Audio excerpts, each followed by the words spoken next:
Welcome to Payal's amazing blog ह्या चॅनलवर आपल्या सर्वांचे स्वागत आहे।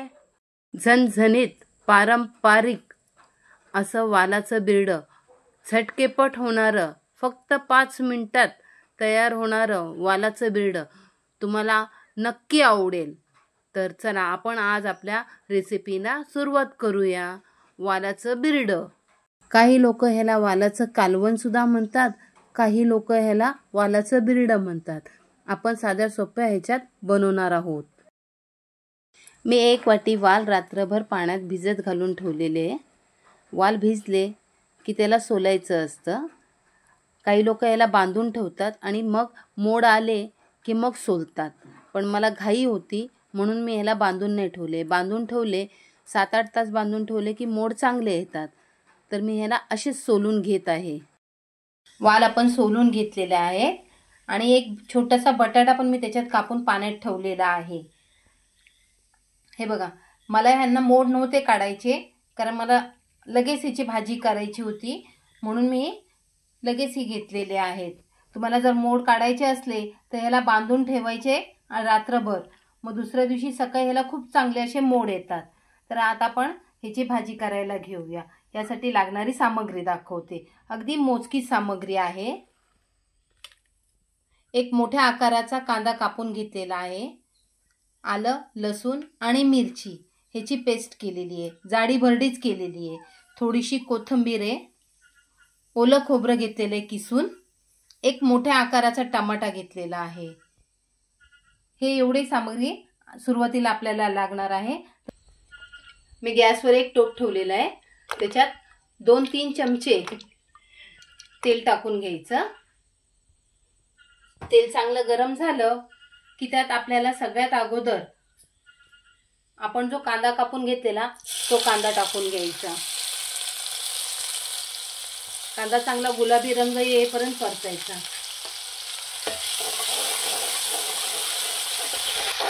हे बघा, असा कांदा गुलाबी रंगावर परतला गेला त्यावर आपण जे आलं, लसूण, मिरची बारीक वाटून घेतलेली ना ते टाकायचं। 1 चमचा लाल तिखट, थोडीशी हळद, गॅस अगदी बारीक करायचा आणि 2 मिनिटं रंग येण्यासाठी या मसाल्यांना परतून घ्यायचं व्यवस्थित। गाईस, तुमचं रक्षाबंधन कसं झालं मला कमेंट्स मध्ये सांगा। आता आपण आहे ना हा टमाटा कापलेला, हा टमाटा सुद्धा ह्याच्यात टाकून घेणार आहोत आणि टमाट्याचा गाळ होईपर्यंत त्याला व्यवस्थित असं परतून घ्यायचं। तुम्ही काय काय केलं रक्षाबंधनला? पैसे घेतले वाटतं, खूप कमाई झाली हा तुमची वाटतं, कमेंट्स मध्ये सांगा। हे बघा, असं तेल सुटेपर्यंत असं मस्तपैकी फ्राय करून झालेले, त्यावरच आता आपण बटाटा आणि वाल टाकून घेणार आहोत आणि 2 मिनिटं आहे ना असं चांगलं तेलावर, म्हणजे आपण जो मसाला तयार केलेला आहे त्यावर असं परतून घ्यायचा। थोडीशी कोथिंबीर टाकून घ्यायची आणि ह्यात आत्ताच मीठ टाकायचं, म्हणजे मीठ आत्ता टाकल्यामुळे कसं होतं बटाट्यांना आणि वालाला खूप चांगल्या रीतीने मीठ लागतं, म्हणून चवीनुसार मीठ टाकून घ्यायचं।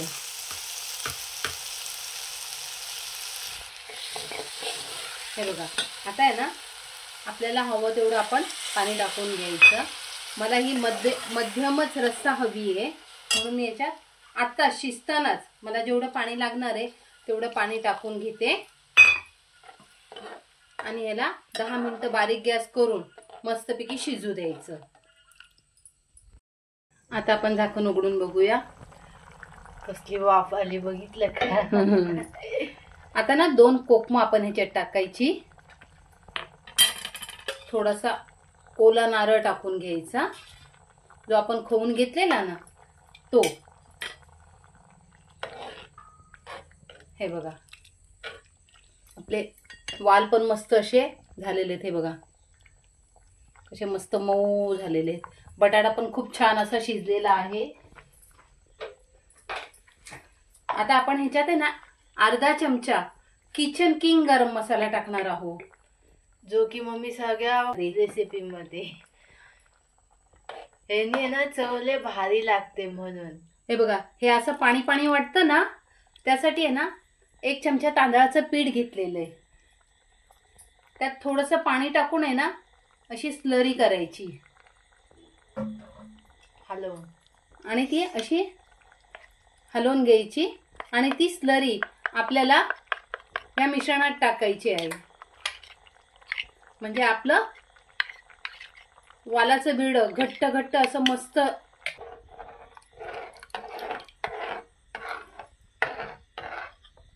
म्हणजे पाण्यासारखं नाही वाटणार. हे बघा घट्ट होतं ना.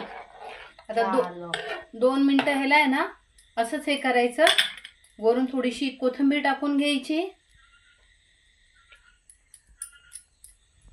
2 मिनिटं एक वाफ येऊ द्यायची. मग आपलं वालाचं बीड तयार झालं. हे बघा, अशी एक वाफ आली की आपला रस्सा तयार झाला. किती घट्ट घट्ट झालेलं आहे बघा, है ना मैत्रिणींनो. तुम्हाला जर आजची आमची ही रेसिपी आवडली असेल तर लाईक करा, शेअर करा आणि आमच्या चॅनलला सबस्क्राईब करा. भेटूया पुन्हा नेक्स्ट व्हिडिओ मध्ये.